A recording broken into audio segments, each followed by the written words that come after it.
সুপ্রিয় দর্শক আসসালামু আলাইকুম। আমরা বাংলাদেশ ইন্টারন্যাশনাল ইউথ এর নবম প্রতিষ্ঠাবার্ষিকী অনুষ্ঠানে আমরা ইতিমধ্যে পেয়ে গেছি আমাদের সেলিব্রিটি শেফ মোহাম্মদ আহসান হাবিবকে। উনি বাংলাদেশ শেফ ইউনিটির বাংলাদেশের প্রেসিডেন্ট, একজন অন্যতম দক্ষ কারিগর, যিনি অক্লান্ত পরিশ্রমের কারণে আমরা অনেকে যারা রুট লেভেলে যারা থাকেন তারা বলতে পারবেন যে শেফ কোর্স শেষ হওয়ার পরে ইন্টার্নির সময় যারা ইন্টার্নি পান না বা অথবা যারা চাকরি পান না, এই শেফ ইউনিটির মাধ্যমে আপনারা চাকরি পেয়ে থাকেন, কিন্তু তাকে পর্দার আড়ালে সবসময় আপনারা দেখে থাকেন, আপনাদের সামনে সবসময় আসে না।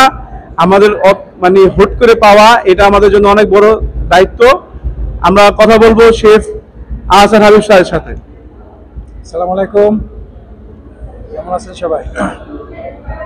আমরা আসলে শেফ ইউনিটি মূলত আমরা তৈরি করেছিলাম যাতে আমাদের এই সেক্টরে যারা কর্মরত আছে, যারা শেফ আছে, যারা ওরা কখনো যেন জবলেস হয়ে গেলে ওদের যেন বাড়িতে বসে থাকতে না হয়, যেন সকালে চাকরি কারো চলে গেলে যেন সে বিকেলেই তার চাকরিটা আবার সে নিজে থেকেই জোগাড় করে নিতে পারে। এই জন্যই মূলত আমরা শেফ ইউনিট প্রতিষ্ঠা করেছিলাম এবং আমাদের সেই যে লক্ষ্য, সেই লক্ষ্য এবং উদ্দেশ্য আমি মনে করি যে আমরা 100%ই পূরণ করতে পেরেছি। ঠিক আছে, বর্তমান প্রজন্মদেরকে বলবো যারা আমাদের এই ইন্ডাস্ট্রিতে আসতে চান, যারা আমাদের কাজকে ভালোবাসেন, এই হসপিটাল সেক্টর হচ্ছে বাংলাদেশের একটা অপার সম্ভাবনাময় একটা সেক্টর। বর্তমানে যেভাবে বেকারত্ব ধীরে ধীরে বৃদ্ধি পাচ্ছে, এই বেকারত্ব দূর করার প্রথম আমি মনে করি যে হসপিটালিটি সেক্টর। আমাদের এই সেক্টরে আপনি প্রাথমিকভাবে এসে আমাদের বাংলাদেশের বিভিন্ন ইনস্টিটিউট আছে যেখানে আপনি 3 মাসের একটা কোর্স করতে পারেন।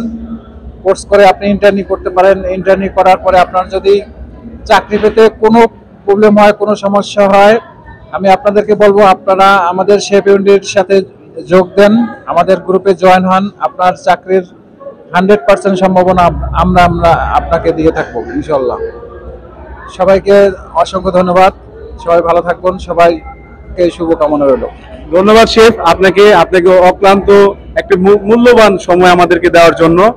আমরা এই বলে আজকে আমাদের উত্তরা ইউনিভার্সিটি থেকে আজকে আমাদের পর্ব শেষ করব।